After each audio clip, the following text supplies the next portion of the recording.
Bugün növbəti məhkəmə prosesi oldu. Düzü bugün, sırf bugün məhkəmə istintaqının yekunlaşacağını gözləmirdim. Amma bugünkü məndən qabaq Əli bəy danışdı məhkəmə prosesində olanlarla bağlı. Bugün Tofiq Yaqublu məhkəməyə maddi sübutlarını təqdim elədi. Hansı ki, bütün onların üzə duranları, yəni qarşı tərəfin bütün iddialarını, bütün o yalanlarını, hamısını bugünkü maddi sübutlarla darmadağın elədi. Onun Tofiq Yaqubluya harada pul verməsindən bağlı o məsələdəki faktla, sübutla göstərdi ki, həmin saatda biz Milli Şuranın icrasında Pirşağıd qəsəbəsində olmuşuq, bu adam olub Zabrat qəsəbəsində və bir çox artıq o qədər o detalları danışmışıq ki və hər dəfə Tofiq Yaqublu hələ bir bununla bağlı bir maraqlı bir orada gülməli bir şey də danışdı ki, deyir ki, taksiyə bir çılpaq adam oturur və taksi şoförü çönür arxaya ki, adama baxmaq. Adam hirsliysə buna cavab verir ki, nə olub, heç ömrümdə çılpaq adam görməmişsən. Deyir, yox, o məsələ o deyil, amma mənə maraqlı ki, siz bu pulu çıxardıb hardan verəcəksiniz. İndi Tofiq Yaqublu bu qədər sübutlar, bu qədər faktlar, 10-cu ayda artıq, yəni məhkəmə gedir, 10-cu ayda dair bu məhkəmə işini, saxta cinayət işini cümlə ifşa eləyir. Bütün sübutlarla, faktlarla və məhkəmə işini yekunlaşmır ki, mənə maraqlıdır ki, siz bax bu qədər faktdan sonra, bu qədər sübutdan sonra siz mənə durub necə mənə ittiham irəli sürəcəksiniz. Və o özünə dövlət ittihamçısı deyən və başdan da özünə bir əminlik görkəmi verən Tural Yaqub məhkəmə başında biz fərqli bir ifadə şəşələnir ki, siz narahat olmayın, siz gözləyin məhkəmənin arxını, siz mənim mövqeyimi görəcəksiniz. Sanki ölkədə bir ədalətli məhkəmə var. Bura məhkəmə ədalətli məhkəmə binası, bir ədalət hüquq sistemi işləyir və biz burada hər şey ideal qaydadadır və hakim dövlət ittihamçısı deyir ki, siz arxayın olmayın da, axırda siz görəcəksiniz mənim dövlətin sizə olan münasibətini. Sözsüz ki, bugün Tofiq Yaqubluya 10 il iş istədi dövlət ittihamçısı və ümumi cəzaçəkmə müəssisəsində işlədi və üzə duran Elnur Məmmədov barəsində isə 9 il iş istədi və ona ciddi rejimli cəzaçəkmə müəssisəsində işlədi. Tofiq Yaqublu Cəmil müəllimin qeyd eləyək ki, nəinki burada o 10 gün, heç 10 saniyə belə həbs olası deyil. 10 saniyə belə həbs olur. Bu ölkədə artıq uşağından böyüyünə kimi bu siyasi proseslərdə aktiv iştirak eləməyən cəmiyyətin bütün üzvləri bilir ki, Tofiq Yaqublu sırf İlham Əliyevin sifarişi ilə həbs olunub. Tofiq Yaqublu məhkəmədə dəfələrlə dönə-dönə deyir ki, mənə dələduzluqda ittiham eləmək ən böyük tərbiyəsizlikdir, şərəfsizlikdir, ləyaqətsizlikdir. Hansı ki, bugün bunu dövlət ittihamçısı da elədi. O 3 hakimin 3'ü də eyni məsuliyyəti daşıyır. Halbuki özlərinə çox əmin və çox. Çünki bilirlər ki, onların arxasında İlham Əliyev durur. Çünki bilirlər ki, bu tapşırıq, bu sifariş İlham Əliyevdən gəlir. Ona görə də bu qədər arxayınlıqla hərəkət edə bilir. Necə olur 165 ailənin şikayətçi olduğu Pənah milyonlarla pul mənimsənilmiş adam, Pənah Kərimovu adam ilk iş icraatına götürdüyü andan ilk icrasında bu adamı ev tutsaxlığına buraxır və bunun üçün də hüquqi əsasları yaranır o dələduz barəsi. Amma Tofiq Yaqubluya gələndə, Tofiq Yaqublu cəmiyyət üçün təhlükə törədə bilər, ona ev tutsaxlığına buraxmaq olmaz ki, istintaqın gedişinə mane ola bilər və məhkəmənin başında da Tofiq Yaqublu'nun verdiyi 3 vəsait, hansı ki, hal şahidlərin dindirilməsi, WhatsApp diyaloqunun səsli eşidilməsi, bir də həbsin ev tutsaxlığının əvəz olunması məsələsidir. Niyyət, bax, adama deyərək ki, əgər sən həqiqətən də Tofiq Yaqublu cinayət törədirsə, Tofiq Yaqublu dələduzluq edirsə, mən əminəm ki, bütün ASTV-lər burada reportajlar aparardı. Necə ki, məsəl üçün, o Fərdanın məhkəmələr aparır, o Vardanyanın və digər o erməni məhbusların proseslərində bütün günü boy kadrlar verir məhkəmə proseslərində. Necə olub olar Tofiq Yaqublu məhkəməsi? Demirsiniz Tofiq Yaqublu dələduzdur. Gəlin sübut eləyin də, xalqa da göstərin ki, bax, sizin etibar elədiyiniz, güvəndiyiniz bu siyasətçi həqiqətən dələduzdur. Görün, bu adam hələ hakimiyyətə gəlməmişdən bu cinayətləri törədir. Görün, hakimiyyətə gəlsə nələr eləyər.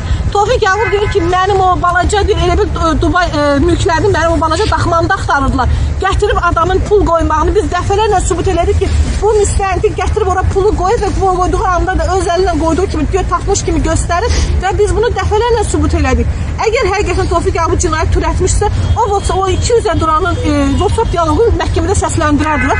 Qoy biz də eşidərdik ki, həqiqətən bu iki adam arasında bu diyaloq olub, bu şey olub. Çünki öyle bir danışıq yoxdur. Olsaydı qoyardılar ortalığa. Çünki öyle bir danışıq yoxdur.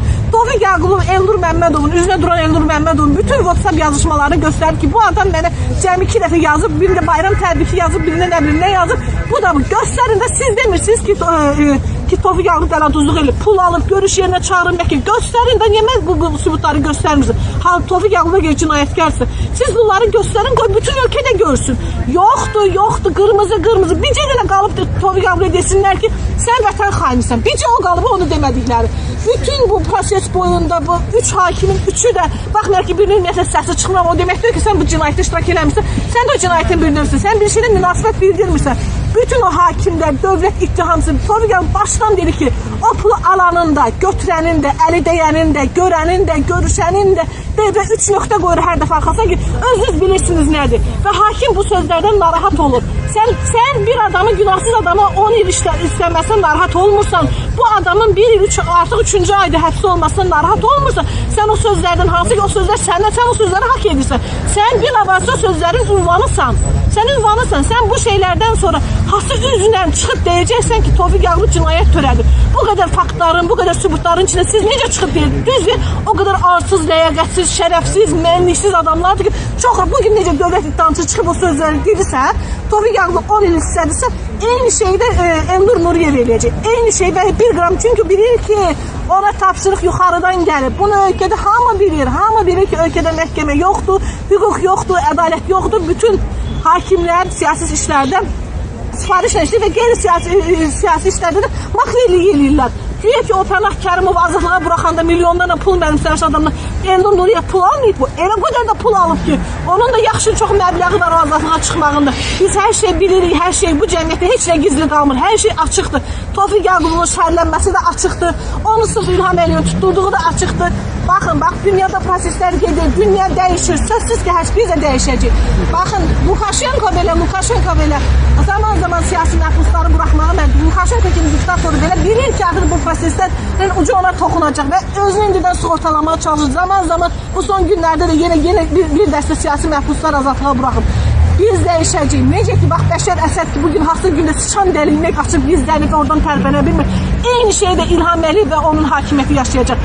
Deyirəm, mən o qədər arxayam, o qədər bugün biz əsəbləşə bilərik, şey ola bilərik, amma mən əminəm ki, biz o günləri görəcəyik, mütləq biz qalib gələcəyik. Tofiq Yağubun özünün dediyi kimi, narahat olmayın, biz bu prosesdən alnı açıq, üzü ağ çıxacaq və biz bundan qalib gələcəyik. Sözsüz ki, istər orada 10 il desin, istər orada Tofiq Yağubuna vətən xaini desinlər, bunlar dedi, bu qulaqdan girib o qulaqdan çıxır. Tofiq Yağub deyir ki, mənim üçün olsa burada sizin nə danışacağını bir mahiyyət yox. Mən olsa beynimə qoymuşam.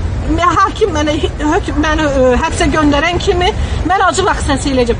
Ya öləcəm və ölümdürsə sonu ölüm olsun. Mən bunu belə gözümə alım. Necə ki, Maqnitskdə olduğu kimi qoy olsun Tofiq Yağublu aktı olsun və bəlkə də bundan sonra bu Tofiq Yağublu aktının bu cəmiyyət üçün, bu xalq üçün bir xeyri olar. Və Tofiq Yağublu bu prosesə şuuru şəkildə qoşulub, həvəskar deyil ki, bugün mübarizə aparsın, sabah təhdid olan kimi kənara çəkir. Şuuru şəkildə qoşulub, həbsi də gözə alıb, hər şey gözə alıb, ona görə də sona qədər gedəcək.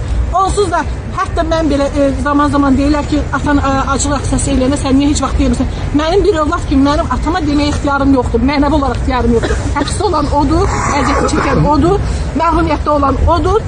Mən atama görə bəli, onun üçün hər şey eləyərəm, amma azadlıq məsələsinə gələndə o onun haqqıdır. Acılıq səsi eləyəcəksə biz sona qədər arxasında olacaq və ona dəstək olacaq. Əminəm, bugün Tofiq Yağub'a, bugün o iş istəyənlər də, ona hökm oxuyacaq şəxslər də, mən özümə o günü arzulamışam ki, biz o məhkəmələrin gələcək və hər məhkəməsinə hazırlaşıb, bəzərib gəlib o məhkəmələrdə iştirak edəcəm. O insanların o vəziyyətin, o dar qəfəsdə, o barmaqlar arasında olacağı günü gözləyirəm və görəcəm də o günləri. O günləri görəcəm və ümid edirəm ki, hər şey yaxşı olacaq və həqiqətən də buna çox inanıram. Növbəti proses 26 fevral saat 15:00-a təyin olundu və hakim vəkillərin çıxış eləməyini istədi. Vəkillər deyən anidən oldu deyə, vəkillər deyir ki, biz hazırlaşmaq üçün bir həftə vaxt verir, amma necə olur ki, hakim Elnur Nuriyev ayda bir dəfə, 2 ayda bir dəfə proses salan adam indi nədənsə olub birdən-birə qeyzlənib və prosesləri sürətləndirməyə başlayıb. Bir həftədə 2 dəfə proses salır. Əvvəl biz deyəndə ki, bu prosesi biraz sürətli eləyin, yəni uzun axşama salmayın, həftənin günün biraz erkən saalına salın, ayın biraz erkən gününə salın, vaxt olmurdu. Amma İndi orada artıq yuxarıdan tapşırıq gəlir ki, prosesi sürətləndirir. İndi bəli, Elnur bəy qeyzlənib və prosesi tez gələn həftənin 3-cü günə təyin elədi. Saat 3-də olacaq. Həmin vaxt vəkillərin çıxışı olacaq. Tofiq Yaqublu son söz deyəcək və son söz üçün də düşünürəm ki, ən az bir 3-4 proses olacaq. Bilməm də zaman necə davam edəcək, necə olacaq, onu artıq gələcək zamanlar göstərər. Çox sağ olun.